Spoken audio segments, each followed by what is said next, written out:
Alright, so we're going to look at a little bit of 2.5D in After Effects today. So we touched on this very briefly in week 3 or 4 when we did the little space cow, and I showed you how to do the 3D door, and then kind of hinted towards how you do some parallaxing, splitting up everything in 3D space. We're actually going to start looking at that properly the next 2 weeks. So today is going to be all about setting up our scene, and then next class we are actually going to chuck in some cameras, some lights, make it look awesome, and move around the space. So what I've got here is all my assets ready to go to be set up in 3D. So think of it kind of like a net for a cube, for example. So this here is the back of a chair, and it's laid out as if it was all on one piece of paper, and it was going to be folded along these seams to then create a little cube or rectangular prism. So everything that needs to be rotated is on its own individual layer in my little layer stack here. And then I can, rotate it around in space and set it all up. So this will be the back of my seat, this will be the seat cushion, and then this will be the leg. Now I've only created enough for one leg.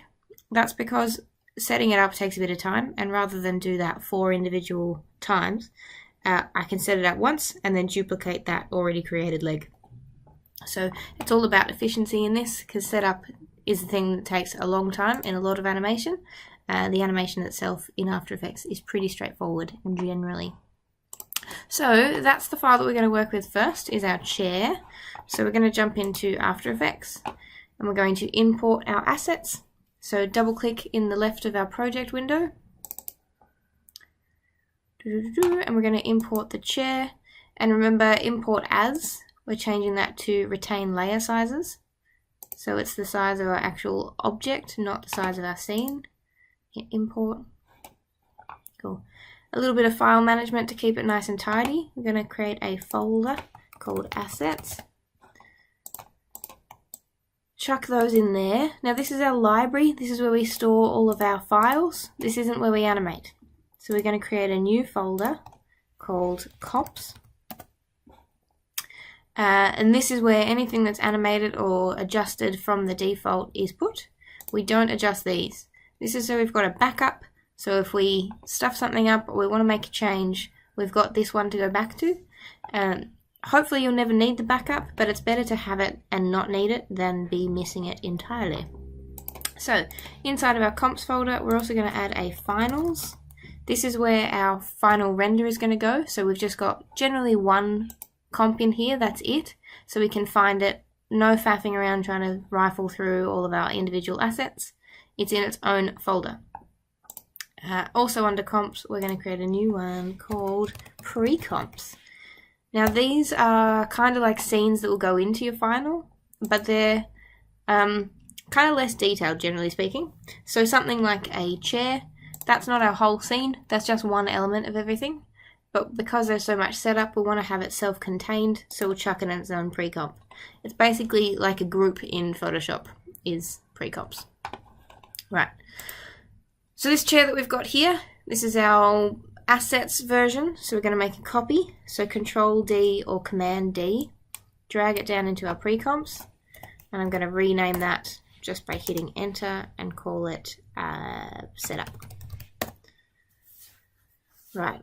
So now we're going to double click on this guy, open it up, and you'll see our chair just as it was in Illustrator, all the bits split up. So what we want to do first is set it up as if it is a paper cutout. This is going to be 1, this is 2, and this is 3, right? So we need to group these guys together so they all work. So I'm going to do that visually before I do it physically. So I'm going to grab these guys, and in my layer stack I'm going to change that color and make it orange. Yours will be a different color. You've probably got the default poo-poo colors that Adobe implements. As long as you can tell the difference, don't make it the same color, you dangus. Just keep clicking the same thing over and over again. Good one. Cool. And the chair, you can be a different color as well. Doesn't matter what colors you pick, it's just so you can see in your stack, make sure that you've got everything. Using these colors makes it easier to keep track of what you're doing. Oops. Alright, so next we want to set it up so it's treated like a piece of paper. So these will be our seams where everything folds. So what we need to do for that is move these anchor points so that they rotate from these seams rather than from the middle. That is so we don't have to rotate it and move it into place. We're just rotating it and then it's all good to go. So we'll grab our anchor point tool, which is Y on the keyboard. And if we click and drag this guy and then hold Control or Command, that'll snap to a point. So we're going to rotate it around this central piece. So we're going to chuck this anchor point at the top. And then this guy, again, thinking of it as a single piece of paper, where do they fold from? Now these guys, because they need to fold back and rotate a bit, we're going to put the anchor point down in the bottom corner. Like so. Alright, so now we're going to do a bit of parenting so that when we fold these pieces that the next one's going to fold with it. So when this guy rotates, these will rotate with them. So the left, right, bottom and front, they go to the top. So these little symbols on the side, so it's back, left, top, right, front, under. That's what those letters stand for. Under is going to actually parent to the front. So when that front folds down, the under goes with it. It'll make more sense when we actually do it.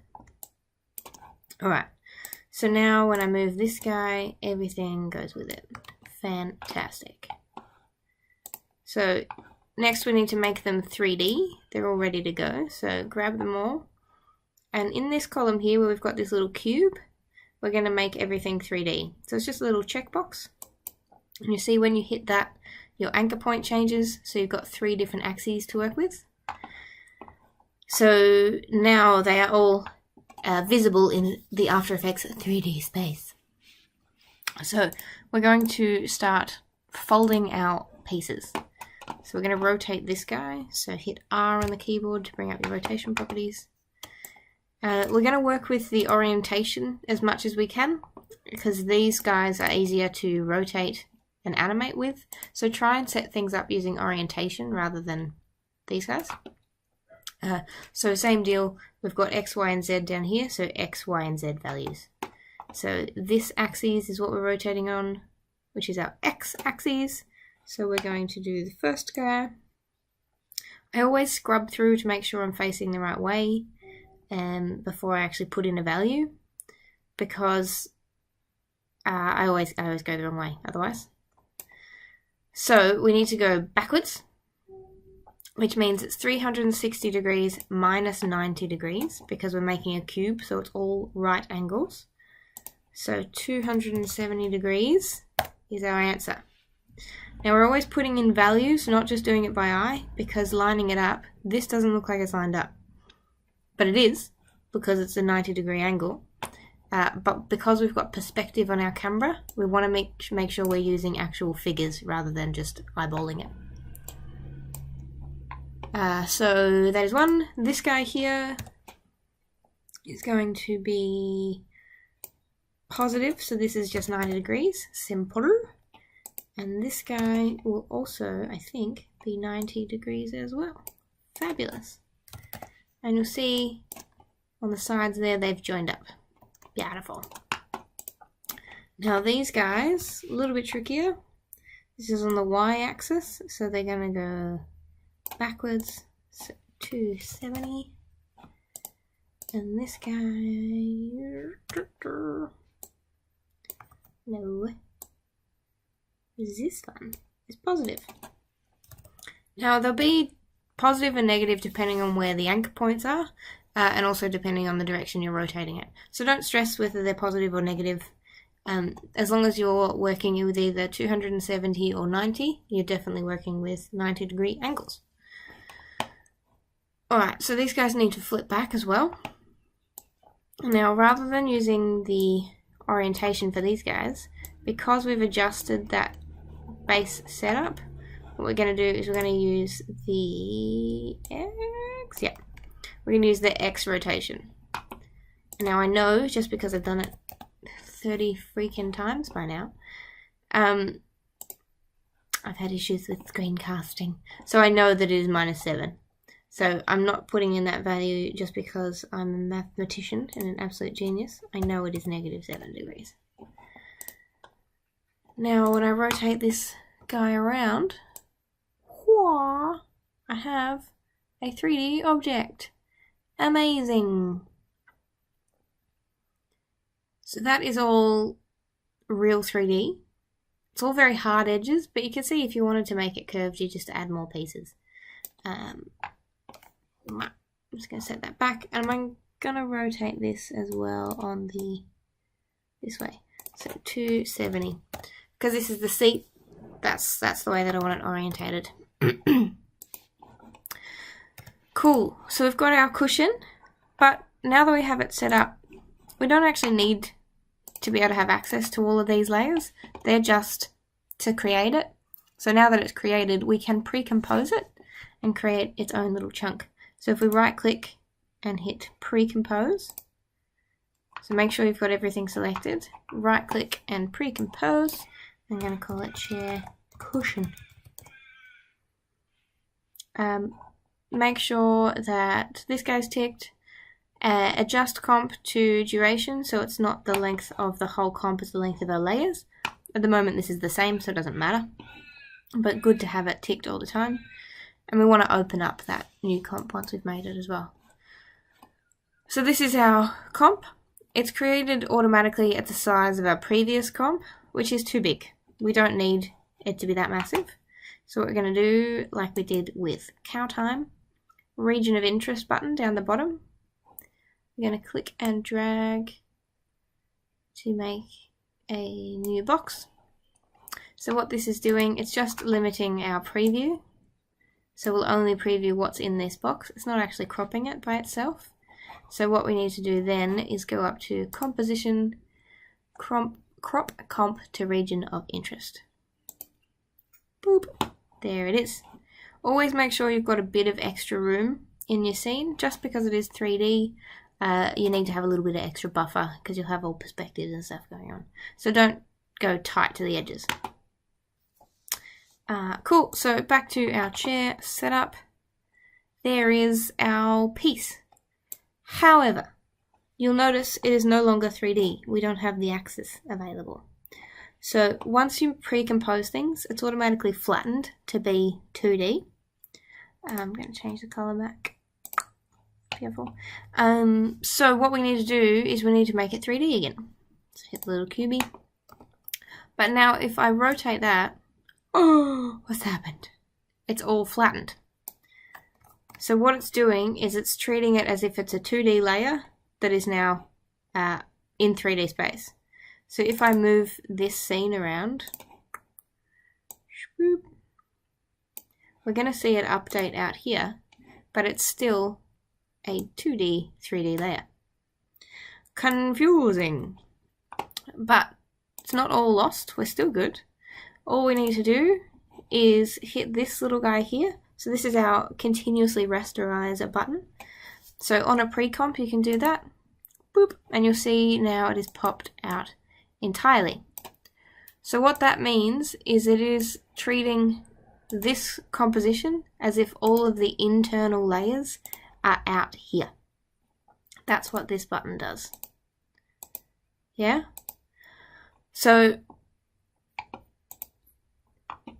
very, very handy tool, and it's the closest thing that After Effects has to grouping is pre-comps. So it's a little bit more faffy. If you want to make a change to an individual layer, you have to jump into the scene. But it makes your tabs a lot more clean and organized. So pre-comps are basically groups. So we're going to do the same again. Oops. This time with the cushion. So first things first is the anchor points. So Y on the keyboard to get your anchor point tool up. Click and drag, and then hit Control or Command to snap to your anchor point. we're going to work around this one with the buttons. So we'll lead our anchor points towards that, again as if it is a piece of paper. Then we're going to parent up the chain, so the back to the underside, the right, the left and the top to the front. Because this is a cushion, so it's different names to the other one. Cool, so parented, and then using the 3D tool, there we go.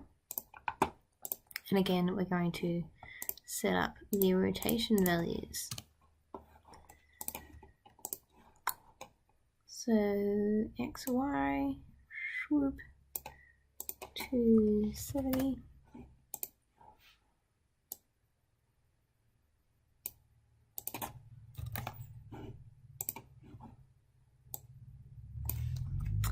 Idiot.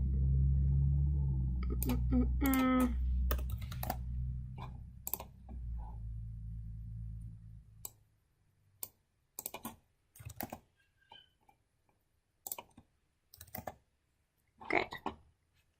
And again, you can see that perspective, so it doesn't look like it's flattened, which is why we need to be using those values. Alright, so we're going to pre-compose again. Right click and pre-compose, and call this chair back. And region of interest, so we're going to shrink it all down.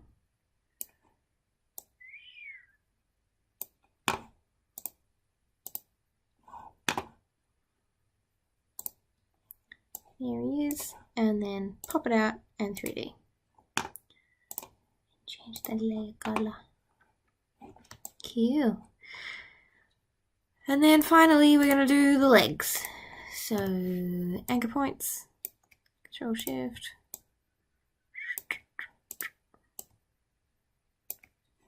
All working towards this one that everything's lined up against. And parenting down the line. So 4 to 3, 3 to 2, 2 to 1. So when this one rotates, so does this. When this one rotates, so does this.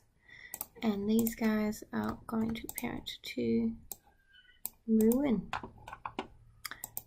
Cool. Then 3D. And rotate.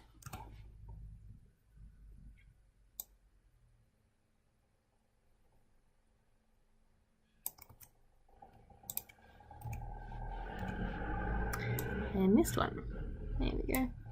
So 270, and then they're nice and wrapped around. This guy is backwards. Whoops. 270.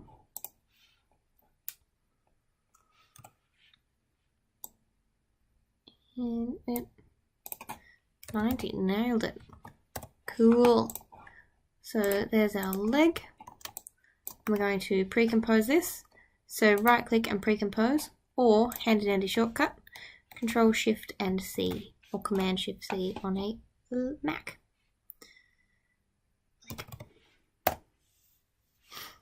And then reduce the size again. Crop comp to region of interest. Fabulous. And then pop, pop.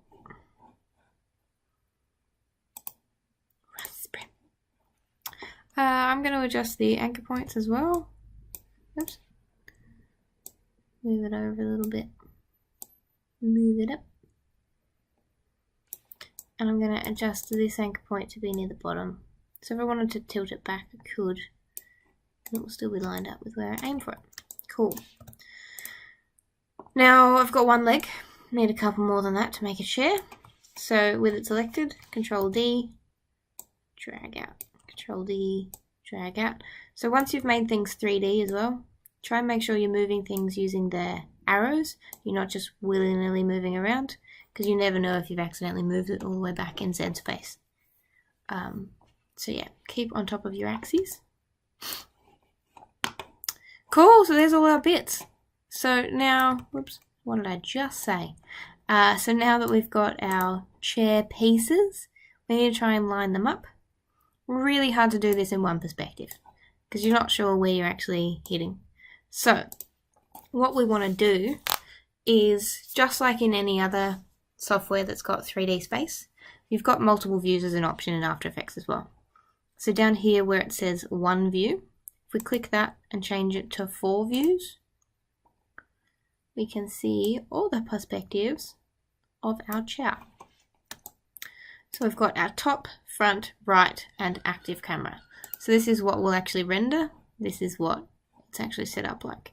So first things first, we want to line this guy up with the back of our chair. It's getting pretty laggy.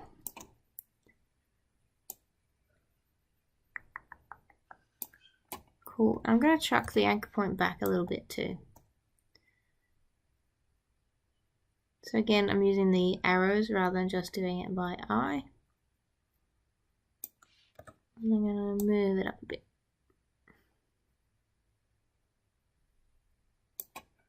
Doesn't matter if it clips in a bit.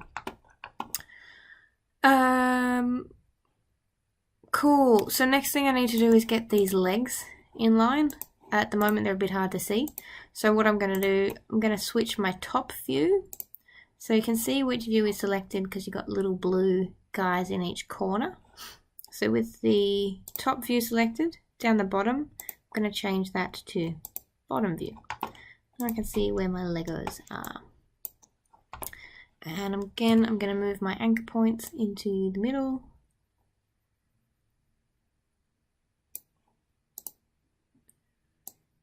Whoop.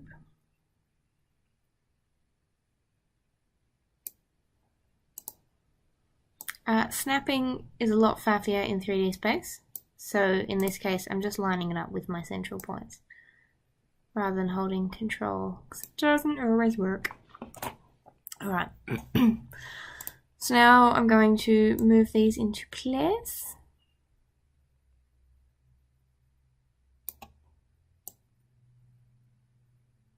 Very laggy, sorry guys.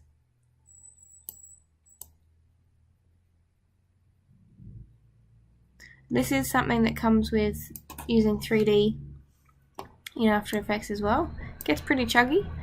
You guys are probably fine on the uni computers. My laptop's had enough of me. But that's fine. Cool. And then grab them from the front view. Actually attach them to the cushion. Great. So it's a bit stiff, but it is a chair.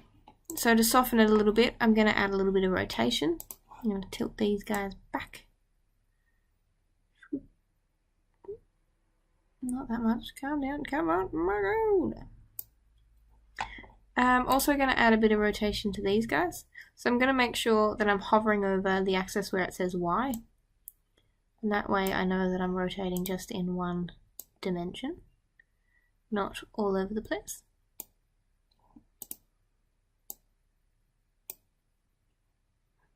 No, this way. I'm also going to rotate them out just a smidgy ditch. Am I? Yeah, I am.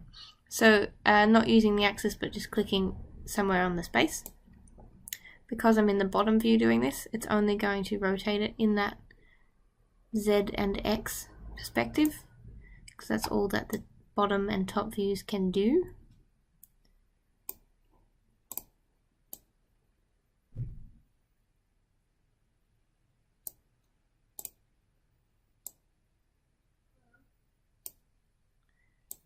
Bit much. So just really subtle. So it's not perfectly straight.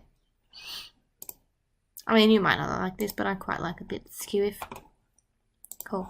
So now you'll see we've got bottom, right, front, and active camera. So you can see on this, like this little nook here compared to this little nook, this is a lot smaller than this, even though it's the exact same chair. So flat is flattened as well. Front is flattened as well. It's not just it's not with the perspective that the active camera has, which is why we work in these ones when we're setting it up. Cute. So there's our chow. Go back to one view. And if I parent everything to the cushion, then I can rotate this guy around using W. Whoa! A 3D chair! Holy shoot! That's it. So we're going to crop this guy down as well because our comp is bigger than we need it to. Now that we have set up our scene correctly. So crop comp to region of interest. Cool. So now what we could do, if we wanted to create our scene into finals, new comp, 1920 by 1080, 25 frames per second, 10 seconds. And call it scene 1, I don't know. And then if we chucked our chair in, which is here, ta-da! So same deal again, 3D, pop it out. Don't panic that your perspective changes. That's because it's comparing it to the camera that will be set up for a scene this size. Because the scene is 1920 by 1080, the camera, default invisible camera, is different.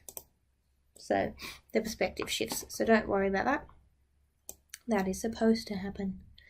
But now we have access to all of our bits, which is pretty darn banging. So I'm going to chuck the anchor point down to the bottom.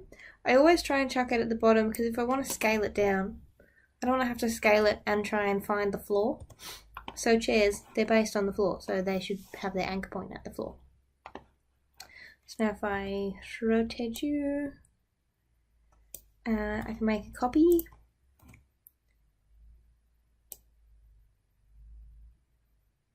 Make it smaller. Oops.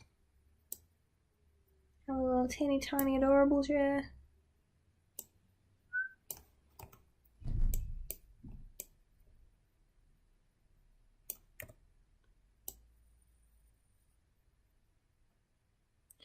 Cute. So this kind of 3D works best for things that are very, very angular. If you want to get into more complex forms, more detailed shapes, you don't want to be building them this way because it's super tedious. But it gives you just enough to experiment with and add a bit more dimension to your scene. Check you there. Whoa, 2 3D chairs. Simple as heck. Pretty darn cool.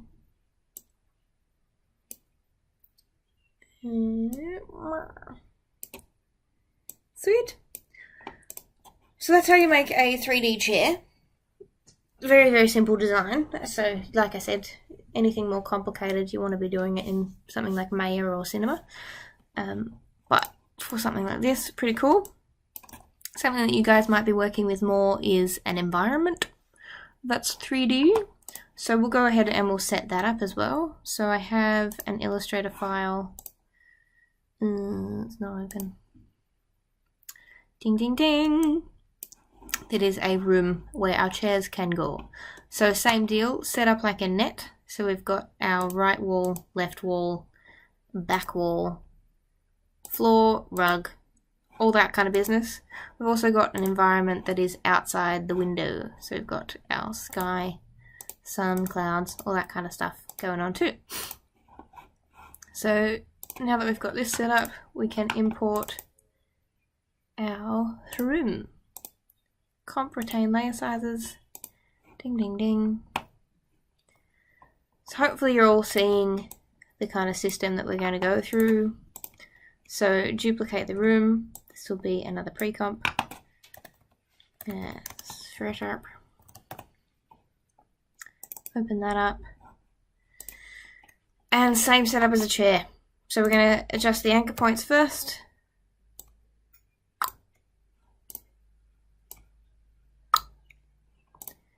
So just on those key elements, we don't need to do it on everything. For example, this rug, we can just parent that to the floor. We don't need to set its anchor point to rotate as well. Anything that you can parent, you don't need to worry about the anchor points of. Cool. So just so I can keep track of everything, I'm going to make everything outside a different colour. We'll go blue. And then everything inside can be teal. Nice. So not a big difference, but just in case a little bit easier on my poor tired brain. So anchor points are set. We're going to do a spot of parenting. So the lights and the sockets, they're on the ceiling, so they get parented to the ceiling. So any rotations we make to this will also happen to this. The rug is attached to the floor. And the window is attached to the back wall. Great. Now these guys, just like we did with the chair, they're also parented to the back wall. So we can rotate this one thing at a time and the whole room will move. So, like so. All the background elements can remain independent. So, now that we've done that, pop them out in 3D space. Good. And we're going to rotate these bad boys. Y. So that'll be 270.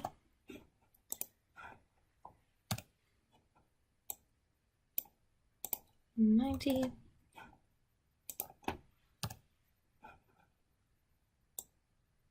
Oops. 90. I'm gonna drop this down because it's getting too chuggy for my liking.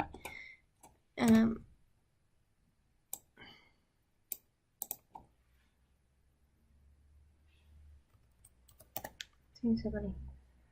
Cool. So now I've got my room all set up. Amazing. That's a bit fast to tell what's going on. Obviously we need to move the background so it doesn't clip through when we rotate, but that room works, which is great. So to see what we're doing with the background, we need to change our views. Because if we want to move it in space, I mean it does work, but it's hard to see how far away it actually is. So where it says active camera down here, I'm going to jump in there and change that to custom view 1.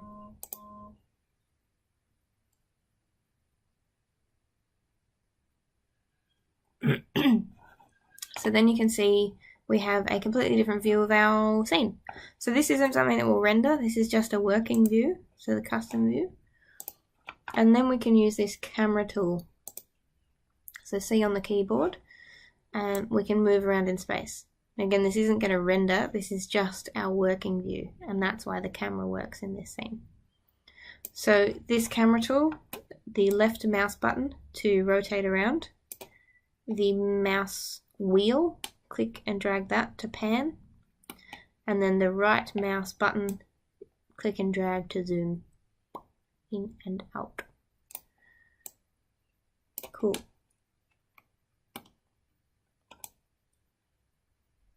So with the sky selected, I'm going to move it back in space. I'm not being particularly scientific here, I'm just moving it. I don't know how far away it needs to be.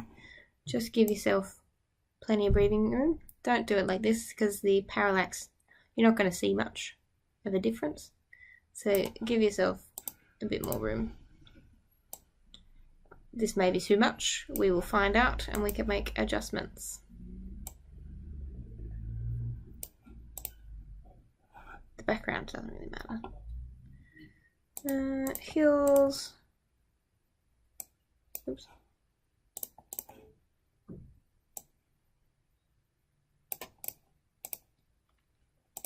Just so you know as well, whatever's on top, if they're on the same Z space, they're showing based on their hierarchy.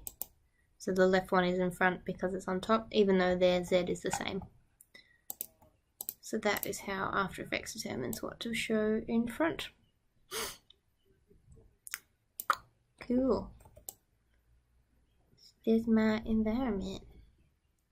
Now if I jump back to my active camera, everything is size-wise slightly different. So I want to be, whenever I move things in space, they're getting smaller or bigger, depending whether I'm moving forwards or backwards.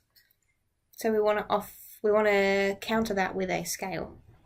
So the sky is going to be huge, because if I rotate around and I have a camera in here, I don't want to see the edges. So I'm going to make this sky a whole lot bigger. And the sun as well is too small. I'm not being particularly scientific or accurate at all with this, just doing it by eye, because I don't really mind if it's slightly out. Clouds and suns can be all sorts of sizes. It's all good.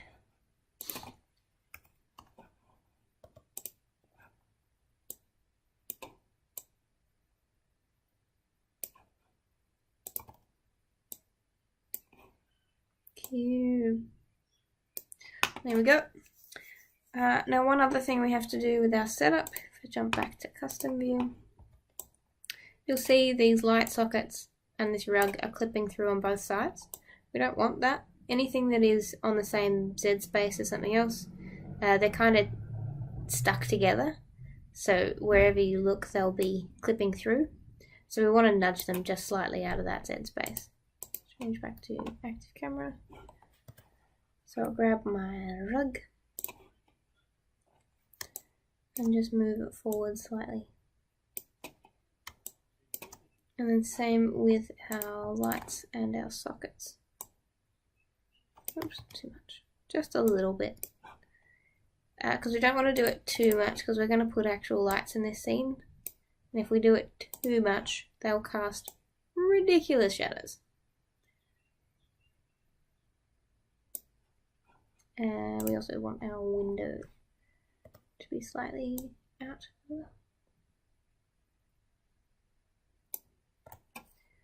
Cool, so now I'm going to rotate this. How's it look?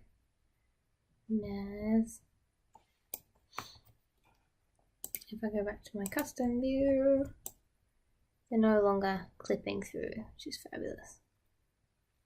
Cool. So that's it. So that's our room set up. So what we could do, we could pre-compose this room as one thing. And right click, pre-compose, room. And we're going to crop it down a bit.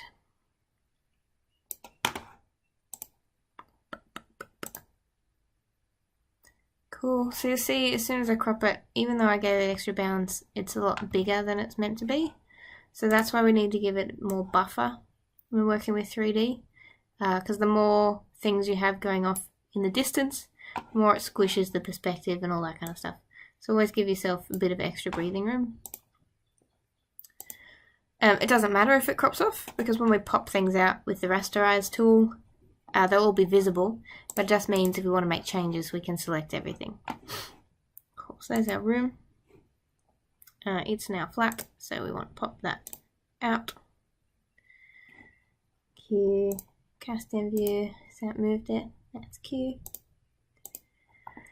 Sweet! So, I'm actually going to chuck these guys. I don't want to pre-compose the environment because I want to have control over those. If I want to animate the sun, the moon, all that kind of stuff. So I'm going to copy these and I'm going to chuck them in my scene 1. Now these are a lot bigger than my, if I look at the size of this comp, it's huge. My final scene is 1920 by 1080. So that's why I want to bring it into this scene so I know exactly how big it is. Look at that parquetry flooring. Oh my god.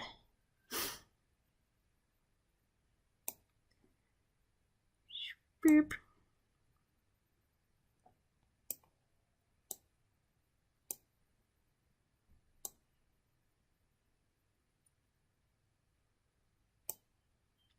Cool. So that fills up my scene, but now my chairs are all out of whack. It doesn't matter what order they are in the stack when they're 3D.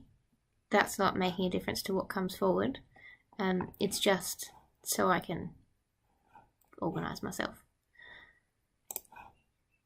Now, I want to move these chairs forward in space towards me. That's going to work, that's good. But the anchor point is set to work with their orientation. I want to move them in space compared to the world. So what I can do is up here, rather than being on the local axis, I can switch to the world axis. So I click that, see the anchor point changes, and my Z is facing towards the camera. So I can move my chairs forward.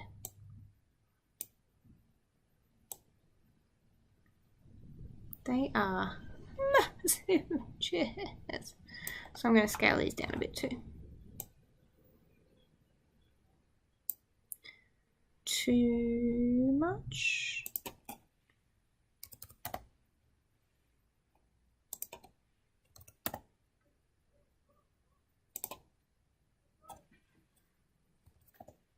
That's alright.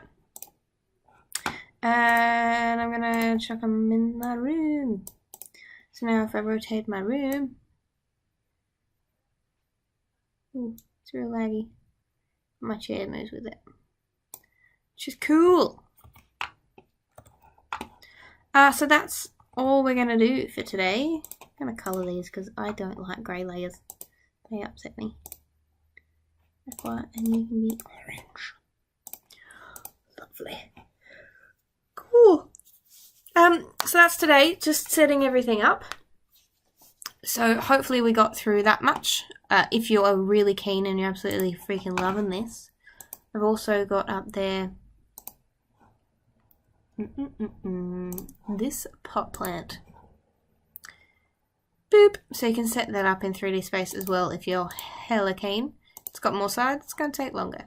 These individual bits can be 3D, you can rotate them around, add a little bit of interest. But yeah, make sure next class you bring this with you because we'll set up lights and add the cameras and start moving around in it. That's all. Yeah, that's it. So make sure you're keeping on top of your folders, everything is clean, you can see where everything is. If anything doesn't make sense, ask me. If these videos are crapola, tell me. Just giving it a try, see if it helps. If it doesn't, let me know and I'll stop doing it. Cool. Thanks everybody.